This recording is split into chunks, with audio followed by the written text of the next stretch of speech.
All right, everyone. This is Sako from NeverBoard bringing you another modern MTG Wednesday event. And I've got a new guest commentator here. We're having Brandon B. himself, the pilot of the Amulet Titan deck you see on the right side of your screen.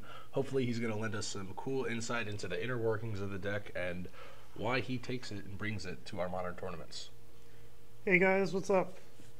This is the final match of the night of Monday Night Modern. Yeah, grand finals. Oh, we don't have Monday, but Wednesday, of course. But this is myself on the right-hand side, piloting Amulet Titan versus HootyHoo, aka Bobby, the owner of the shop. Pretty cool guy.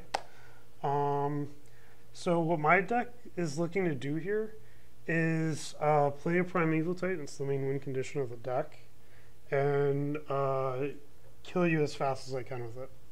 You got a couple tricks to get enough mana to actually cast that bad boy, including tons of what are those lands called with that? I play Karoo lands. They're lands that tap for 2 different colors. Most people I don't think have heard of them. I know I didn't know about them until I heard about the deck. Yeah, it brings a lot of synergy with Azusa when you can play some extra lands, right? Well, what happens is they do tap for 2 mana, but the trick is they come into play tapped, like you just saw me play here.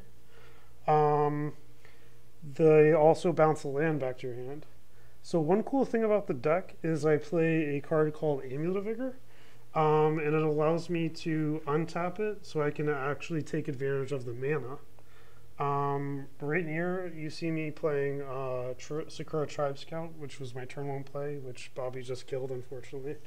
But it allows me to play extra lands on my turns. Yeah, Spatial Contortion's going to take it out. Bobby misses his Tron piece drop on turn 2, so he's going to be searching for his second one with this map next turn, most likely. So here you see me playing an Amulet of Vigor. That's what allows me to generate extra mana. So one really cool thing is I can repeatedly play lands for turn. With some cards like the Sakura Tribe Scout and the Azusa, which is a creature I play with, lets me get 2 additional lands each turn. And that's the Radiant Fountain coming in. You get a lot of incidental life gain for free by just bouncing that land back to your hand, too. I definitely I have utility lands in the deck like that. It definitely helps against like burn and other matches where my life total gets way too low than I want it to be. Yeah. It certainly helps prolong things if you can't find all your combo pieces. We're seeing Bobby crack that map, getting his tower now. And passing turn, looks like he's threatening the Tron next turn. Yeah, this is where I get really nervous because I'm just like, oh god, what is he going to play? Never good to see the looming Tron threat staring you down. What's coming at you? All is dust or a worm coil engine or who knows. So here's where I'm casting the Summoner's Pact. It allows me to get my Primeval Titan. Yeah, what a card. Just toolbox a creature for your deck. My deck definitely has multiple ways of finding it. Right now, actually, in this particular moment, I noticed Bobby left up a Ghost Quarter. Ghost Quarter is pretty good against me. Because most of the time, unlike other decks, that you have creatures that have haste, I can actually give my Primeval Titan haste here if I wanted to. Oh, nice. Yeah, what is the land that does that for you? So usually the 2 lands that I grab, because Primeval Titan, when it enters, you get 2 lands and they come into play tapped. That kind of works together with Amulet as well. Is I grab a Boros Garrison, which is a Karoo land that taps for red and white, and Slayer's Stronghold. Slayer's Stronghold says tap 1 red, 1 white. Target creature gets haste this turn. And Vigilance and +2/+2. So it's really good. And that's going to allow the Titan to grab even more mana, right? Yeah, actually. Because when I attack, he does the same trigger again. I can get another 2 lands. Goodness gracious. So right now, I've noticed that Bobby has the Ghost Quarter, so I'm going to just grab lands and find another way to play another Primeval Titan if he does drop all his stuff next turn. By grabbing Simic Growth Chamber and Tolaria Lust, they come into play tapped. I can tap for 2 blue and a green. And Tolaria Lust has a transmute ability to grab any card out of my deck with the mana cost of the card I transmuted. Alright, super cool. So Bobby Tron's out here. Let's see what play he has. Looks like he's got a Ballista in his hand. I don't know if he's going to be wanting to drop that one for you now, unless he's limited in his options. but he's taken some time to think about it. I think he has a little bit of familiarity with your deck, I believe, so he knows he too has to be afraid. Definitely why he left the Ghost Quarter up. Yeah. Ooh, goes for the thought, not something disruptive here, trying to see if he can hit some of the combo pieces. Sorry.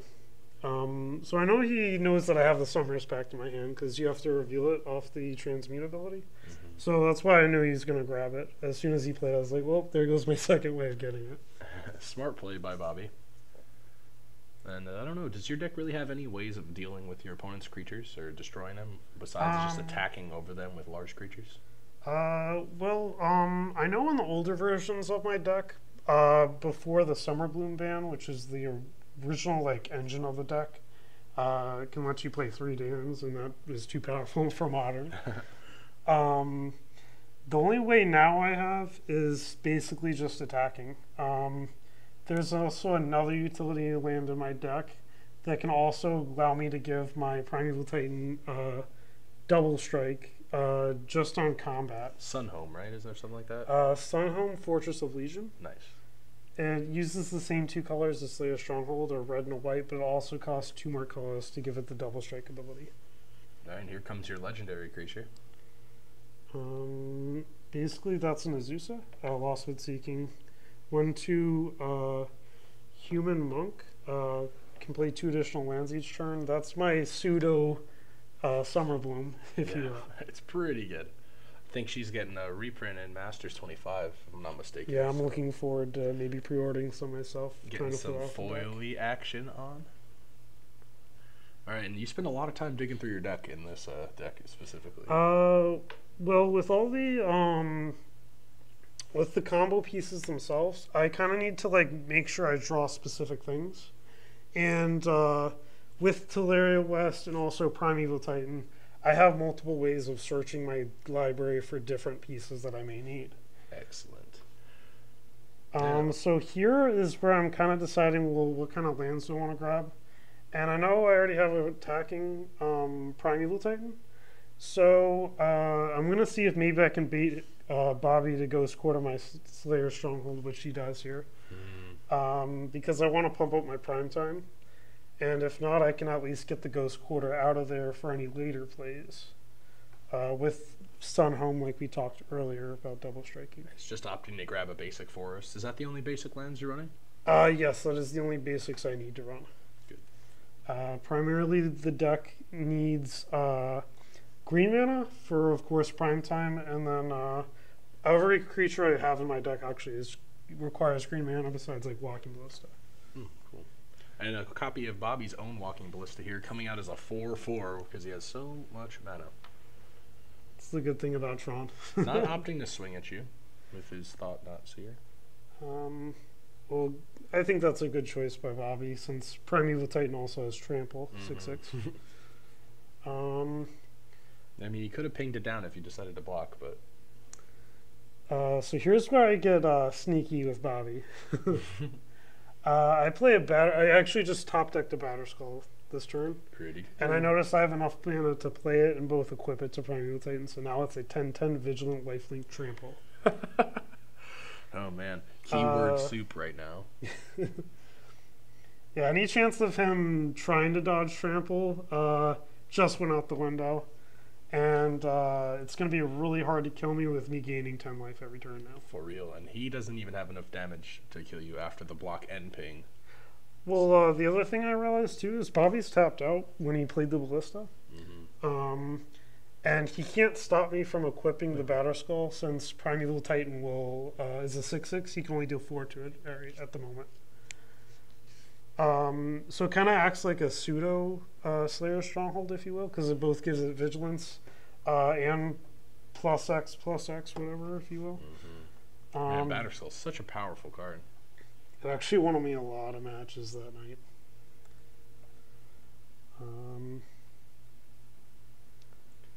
So you just abandoned the little germ guy altogether, right there? Yeah, I didn't need him to be squashed under your foot. I know. Prime Titans. Sorry, go ahead. That's all. I know, like some other decks, like Jund, for example, they play lots of removal. So one thing that I do when it comes to Batterskull is I want to like have as many creatures out as possible for them to like have to deal with all of them, for example. My deck being so utility based, it kind of acts like a toolbox, and it has a lot of different things I can do to get around most decks. Tron is one of them I don't have at the moment. Main deck answer to, basically, other than Primeval Titan. Yeah, he's got to be praying for the board wipe right here, or else I don't think he's long for this world. Offers up the handshake. Had a bunch of Reality Smashers, some good cards in hand, but nothing that's going to deal with a Batter Skull equipped Primeval Titan. You do not want to be watching that thing stare you down, stomping towards you, grabbing more mana as it goes. Crazy card. Well, one thing I actually noticed about the deck when I first picked it up. Most decks in Modern can't deal with 4 consecutive prime times. My deck can very easily get through all 4 of them. That's crazy. So what are some of the ways that you get it out besides Summoner's Pact? I just naturally draw it, or I can tutor it up. Nice. Telerio S tutors up Summoner's Pact. Summoner's Pact gets my Primeval Titan. That is going to consistently allow the Pact into hand. And you're running 4 copies? 4 copies, yep. 4 pseudo copies, basically, of Primeval Titan. All right, some sideboard action. What were you thinking about bringing in this matchup, if you can recall? So this matchup, he has lots of big creatures to deal with. So I play 3 Dismember in my sideboard. I do take life for it, but most of the time I can just kill whatever they have and block whatever else with my Primeval Titan. Cool. And Radiant Fountain will help, bring your life back up a little bit. Or your other 100%. Another thing I have in my deck, at least main board, as far as utility goes, is I have a land called Colony Garden. It helps sometimes with Azusa because I can repeatedly play it. Whenever it enters the battlefield, I get a 0/1 plant token, aka a really good blocker. Yeah, that's awesome. You'd be surprised how much that can make the difference in certain games. Just that one chump being there to stop the life from cleaving through. And also, Dismember's going to net you some draws here against his Thought-Knots, which is nice as well. That's another thing too, actually, now that you bring that up. Thought-Knots here is a really, in my opinion, it's a way better Thoughtseize. You don't lose life, and you get a 4/4. And whatever they have in their hand, they can't bring it back from the graveyard if they wanted to. Yeah, it does stink that they get to draw when he dies, but he is not that easy to kill. And normally not a card you want to waste a destructive resource on when they have even larger threats looming in their hand. Usually I save the Dismember for bigger things, such as Reality Smasher and Endbringer. The tricky part with when I sideboarded is I knew, at least with Dismembers, was going to be hard with Reality Smasher because it counters it when you target it. I know another thing that I usually have on my sideboard is utility creatures. These are creatures that I can also tutor as Summoner's Pact if Prime Time won't be the answer that I need at that moment. One of the creatures I did bring in was a card called Hornet Queen. Ridiculous mana cost, 7 mana, but you get so much value. You get a 2/2 flyer with Death Touch, and you also get 4 1/1 flying insect creatures with Death Touch as well when it enters the battlefield. That's extremely great in this matchup. There is nothing that is surviving that in his deck. Yeah, basically, I'm going to block everything that doesn't have Indestructible or Trample. That's crazy. He's gonna have to pray for an All Is Dust if that card hits the board. Another card I probably should have brought in this matchup because they play All Is Dust is Sigarda. Sigarda Host of Hands. It's a 5-drop 5/5 flying hexproof.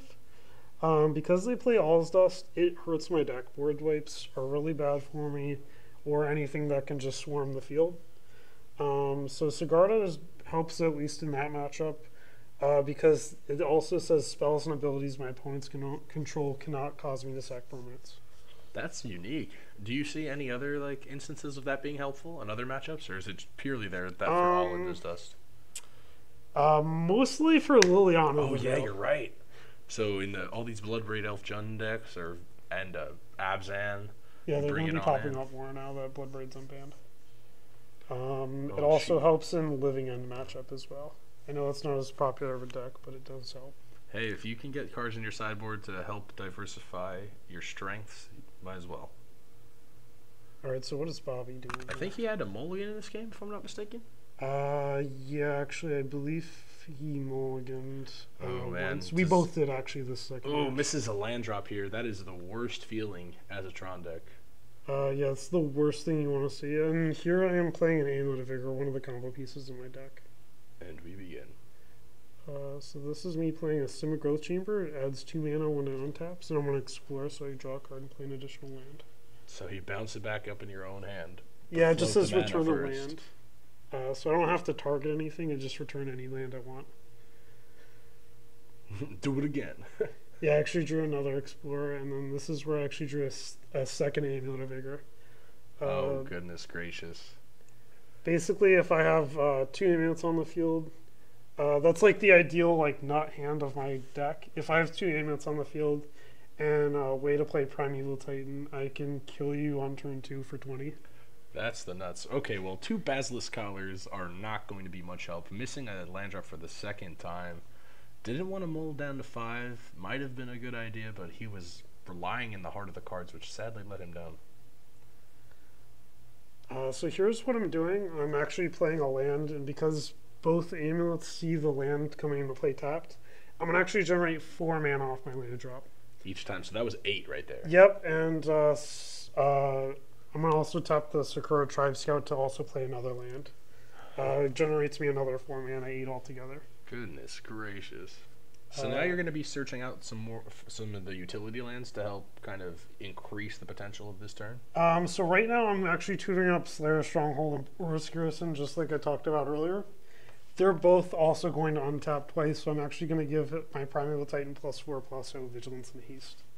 So it's a 10-6 right now. It's really good. Bobby blocks you with his non-blockable artifacts. You keep going. Yeah, I'm already going to attack and get more lands out of my deck. So I'm going to grab Vesuva, copying my Boros Garrison, and Sunhome to give it double strike, so it's 20 lethal. Holy smokes, and that is a 1-turn kill, ladies and gentlemen. Amulet Titan with a nut draw there. It's not going to be possible to be that fast without double Amulet, right? There's no other methods of doing that. For that, you need at least 2 amulets. That's amazing. Sick, nasty. Sometimes the cards just align. The stars align and give you the win. Brandon takes that one 2-0. Sorry. No worries. The double Explore helped? Yeah, that drew me into the amulet I needed. Excellent. Man, and Brandon, I think this was you going an undefeated run at the tournament, right? Yeah, I went completely undefeated in all my matchups. Great job. Didn't even take a game loss? No, I took 1 loss against Andrew on 5-color humans. That's just a bad matchup for me. That's a tough deck, yeah. Especially when they can just start meddling mage. Hornet Queen won me that match. Hornet Queen? Yeah. Oh my gosh. Yeah, a bunch of humans do not want to be staring down that field. Mantis Rider, goodbye. Exactly. All right, well, we're going to sign out, guys. We're going to get some more content recorded for you. Please like, comment, and subscribe. Follow us on Facebook at NeverBoard Gaming Community. And we're going to be doing our modern tournaments on every Monday, Wednesday, and Saturday. We got Standard Showdown on Tuesdays and Friday Night Magic on Friday, obviously. But thanks for tuning in, and have a great night. Bye, guys.